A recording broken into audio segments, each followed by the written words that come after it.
Hey guys, John V from PhoneArena here. You're watching our video review of the Asus PadFone X Mini. Asus takes the same concept it established with the PadFone X, where it's a dual device. You have a smartphone, tablet combination in one, but this time it's in a smaller package. You have a 4.5-inch screen size with the smartphone and a 7-inch one in the tablet.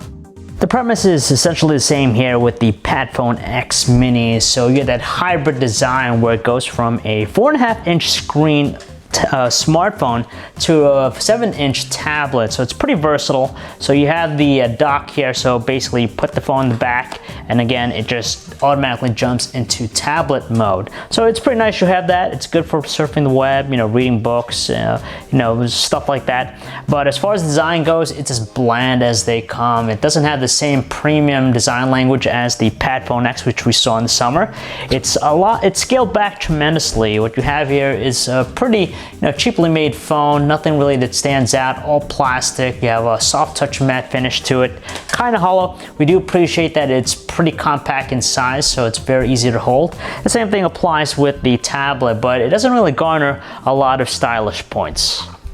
Much like its design, there isn't anything impressive with its display. So here at the tablet, you have a 7-inch screen. Resolution stands at 800 by 1280 pixels. It's good enough and effective for things like surfing the web, but it's pretty bland, washed out looking, not particularly the strongest when it comes to the brightness output. And we could say the same thing about the smartphone's display, though we prefer the tablet's display a little bit better than the smartphone. The smartphone has a 4.5-inch screen, quarter HD display, so it's 480 by 854 pixels, pretty washed out, very reflective, and at different viewing angles, we tend to see a lot of distortion. The PadFone X Mini is running the same Zen UI experience that we saw already before, so nothing different about it. Pretty simple, straightforward, very few secondary features, which is great. The unique thing about it is called dynamic display mode, and works with the majority of the native applications. For example, here with the calendar application, you're launching the phone, you put the phone into the tablet. What ends up happening here is that it automatically will fit and scale that application appropriately. Now, like I said, it works with the native applications, but other ones, third-party ones even, sometimes they don't work. Even Chrome, what ends up happening 9-10 times is that the application will just automatically restart on the tablet, which can be a little bit frustrating. As far as the what's powering the phone, it's unique for having an Intel chip. It's a dual-core Intel Atom Z2560 processor coupled with 1 GB of RAM.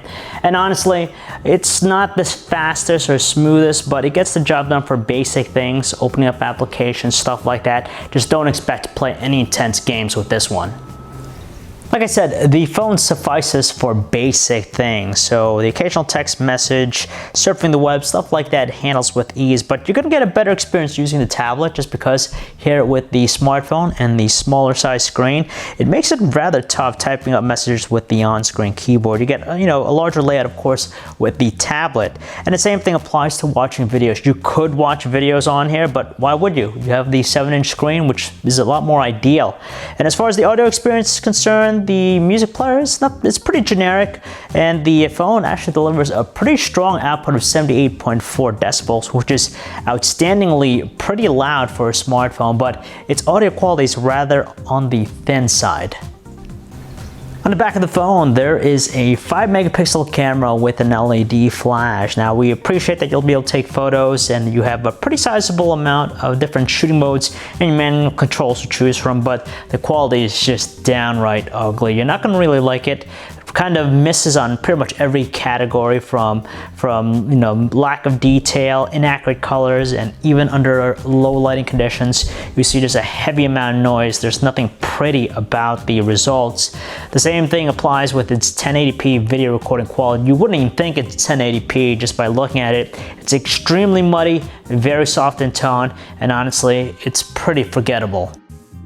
The last two things I'm going to talk about with the phone is its call quality and battery life. Let's talk about call quality first. Now, it's kind of disappointing because with the earpiece, we tend to hear voices that are extremely muffled in tone, and in the background, you could kind of hear some static noise, so we're constantly asking our callers to repeat themselves. As far as battery life is concerned, nothing really outstanding with it. It has a 2060 milliamp hour battery, which is good enough to get us through a solid day of usage out of it. In our battery benchmark test, it achieves a mark of 5 hours, which puts it right there in the average category.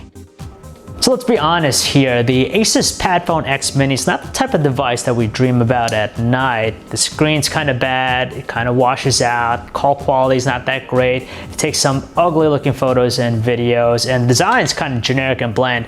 But the best part about the PadFone X Mini is its price point. Now through AT&T, it's made available as a prepaid option, and with that, you're only spending $200 out of your pockets to pick up this dual device. So it's just nice that you'll be able to consolidate your devices. So instead of buying a tablet and then a smartphone, you get 2-in-1, which is a great deal and value for $200. But then again, just don't expect a great experience.